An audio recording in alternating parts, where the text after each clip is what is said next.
Kompas TV didukung oleh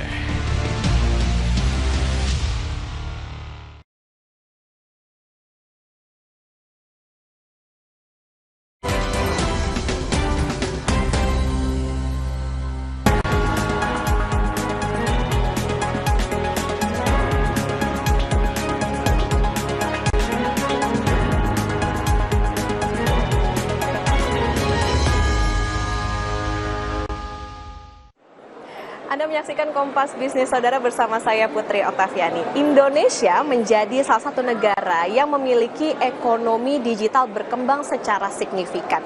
Dalam rangka mendukung target pengembangan ekonomi digital, Bank Indonesia kembali menyelenggarakan Festival Ekonomi dan Keuangan Digital yang bersinergi dengan Indonesia Fintech Summit dan Expo. Lalu apa saja sebetulnya upaya dan kebijakan Bank Indonesia untuk berkontribusi dalam ekonomi digital Indonesia terhadap PDB? Kita akan bahas bersama dengan Direktur Departemen Kebijakan Sistem Pembayaran Bank Indonesia, Ibu Fitria Irmi Triswati. Bu Fitria, selamat pagi. Selamat pagi Mbak Okta, terima kasih sehat, Bu, ya? undangannya. Sehat, Alhamdulillah. Alhamdulillah, luar biasa. Fekdi, ramai sekali hari ini, Ibu. Ini hari pertama ya, berarti? Hari pertama, Hari dari pertama. 3 hari. Dari 3 hari. Alhamdulillah ramai. Bu Fitria nih, kita bicara soal bagaimana sinergi kebijakan dan perkembangan ekonomi dan keuangan digital. Jadi mungkin dijelaskan dulu Bu, soal asesmen Bank Indonesia terkait dengan pengembangan dan tantangan ekonomi dan juga keuangan digital saat ini, termasuk kontribusinya dalam mendorong pertumbuhan ekonomi saat ini. Silakan Bu Fitria. Baik, terima kasih Mbak Okta. Jadi kalau kita lihat perkembangan pada saat inilah ya, bukan hanya di Indonesia tetapi juga di global, di dunia global, yang namanya digitalisasi itu adalah keniscayaan, ya kan? Dia itu adalah gaya hidup baru gitu ya.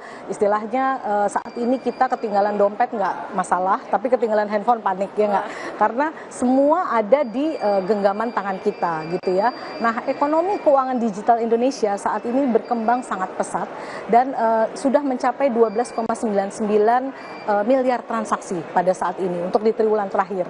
Nah, ini juga termasuk penggunaan kris yang kalau Mbak Okta tentunya sangat familiar dengan penggunaan kris. Kris adalah ya inovasi digital kebanggaan Indonesia gitu ya. Kami itu mentargetkan kris itu pada tahun ini punya 40 juta merchant, lalu kemudian 58 juta pengguna dan 6,5 miliar transaksi di akhir tahun ini. Dan insya Allah pada posisi saat ini itu semua sudah terlewati, sehingga kita boleh dibilang sudah bisa mencapai target. Nah, itu adalah salah satu kontribusi lah ya, digitalisasi yang dikembangkan oleh Bank Indonesia yang saat ini dapat dinikmati oleh masyarakat ini. Oke, semakin mudah kayaknya sekarang apa-apa orang-orang kalau bayar kris Iya, ya Bu ya? harus pakai kris. Harus pakai kris. Nah, kemudian Bu, bagaimana dukungan kebijakan Bank Indonesia untuk memperkuat dan juga mendorong ekonomi keuangan digital di Indonesia khususnya? Baik, jadi kalau Mbak Okta ingat mungkin Bank Indonesia sudah meluncurkan yang namanya Blueprint Sistem Pembayaran Indonesia 2030 pada saat ini, yang merupakan pengembangan atau penguatan dari blueprint yang tahun 2025 yang sejak pertama kali diluncurkan di tahun 2019 sebetulnya. Jadi setiap 5 tahun sekali. Nah, di dalam blueprint tersebut ada 5 visi yang masih terus kita lanjutkan. Namun untuk penguatan di 2030 ini kita fokus pada yang namanya 4I RD. Jadi yang pertama adalah infrastruktur. Jadi kita mengembangkan infrastruktur di SP retail, kemudian sistem pembayaran retail ya, kemudian sistem pembayaran wholesale yang nilai besar, dan juga sistem untuk datanya. Untuk datanya itu infrastrukturnya juga kita kembangkan. Nah, kemudian I berikutnya adalah industri. Jadi kita mengupayakan konsolidasi industri agar industri itu lebih kuat dan lebih siap untuk inovasi ke depannya. Nah, nomor 3 adalah inovasi. Jadi kita terus memperluas akseptasi digitalisasi di masyarakat sambil kita terus mengembangkan inovasi. Dan kemudian jangan lupa kris termasuk di dalamnya tentunya inovasi. Kita kembangkan terus fitur-fiturnya. Dan kemudian yang keempat adalah internasional. Nah, internasional itu di mana kita berusaha punya cross border payment untuk mendukung kemudahan bertransaksi dengan luar negeri tentunya. Kan Mbak Okta tahu kan bahwa kris sudah bisa digunakan di beberapa negara pada saat ini. Kris Thailand, Singapura dan Malaysia. Lalu kemudian Jepang juga sudah one leg, tapi nanti di leg berikutnya tahun depan kita bisa susul. Lalu kemudian juga beberapa sandboxing dengan negara lain kita lakukan. Dan yang terakhir adalah rupiah digital.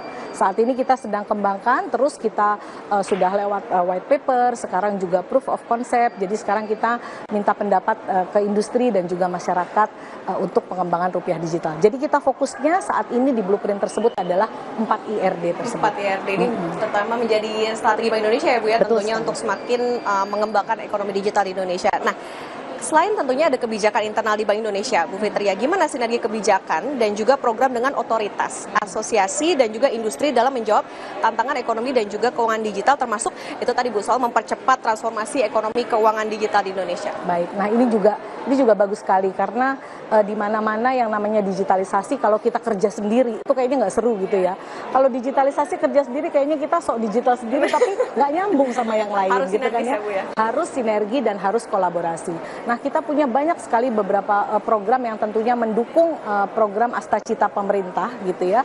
Dari beberapa Astacita itu kita dukung dan yang paling penting adalah untuk melayani kebutuhan masyarakat khususnya di aspek sistem pembayaran.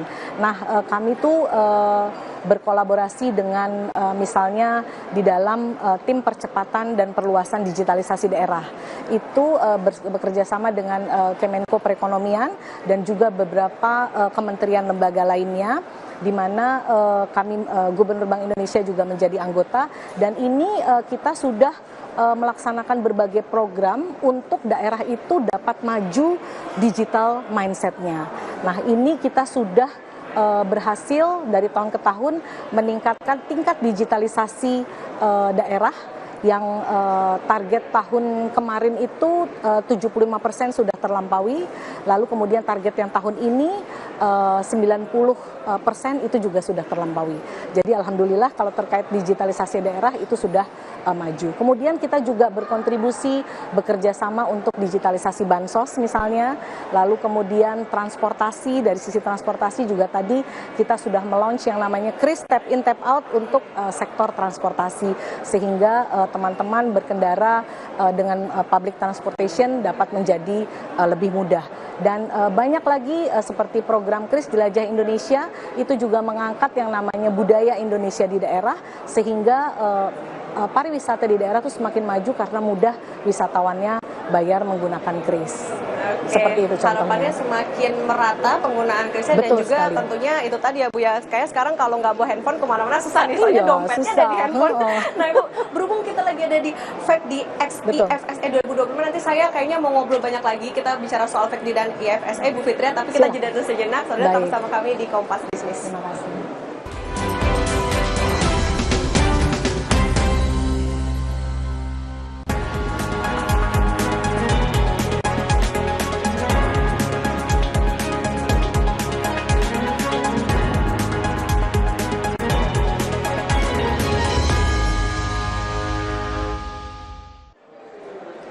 Kembali di Kompas Bisnis Saudara, dan saat ini kita akan melanjutkan perbincangan bersama dengan Direktur DKSPBI Bu Fitria Irmi Triswati. Bu Fitria, kita sekarang lagi ada di FECD X IFSE 2025.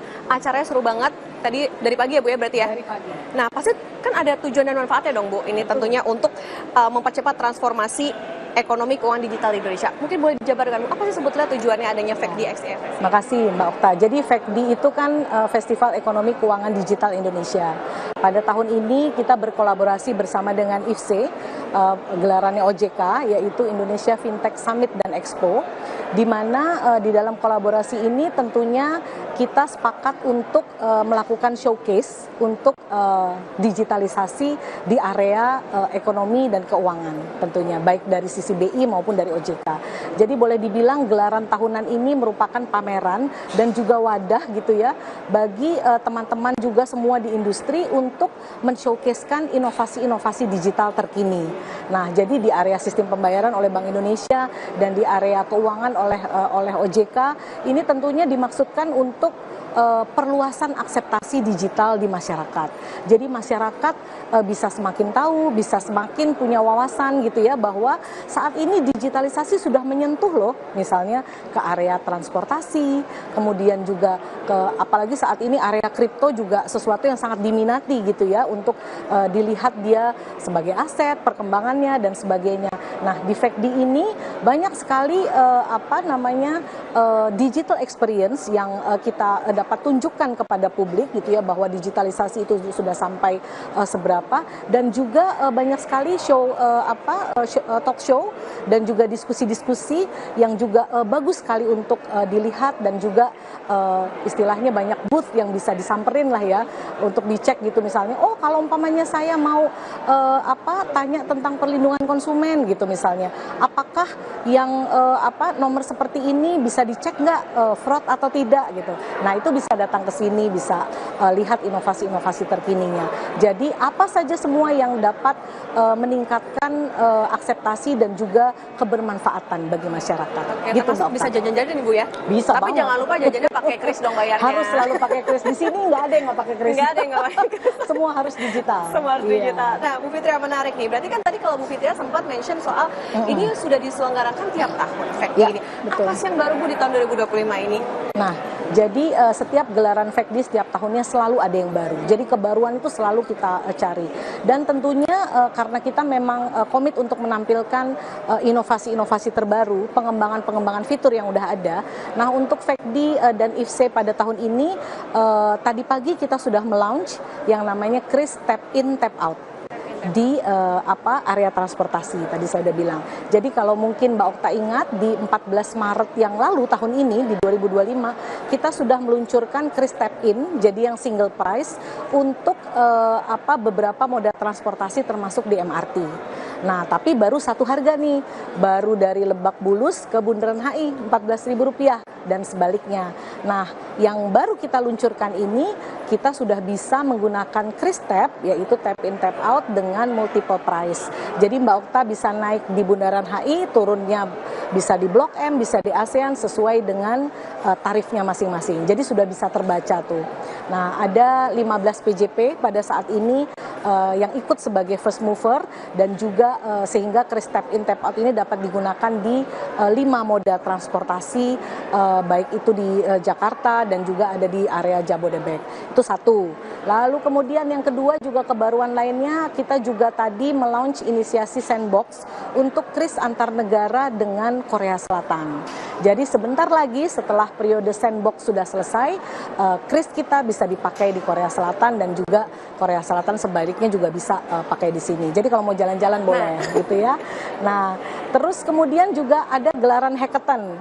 Gelaran hackathon ini juga yang kedua, dan pada saat ini juga kita kolaborasi juga dengan OJK untuk penyelenggaraan hackathon 2025 ini, di mana sudah ada banyak sekali submission yang masuk, dan kita juga sudah memilih finalis yang pada hari ketiga nanti akan diumumkan.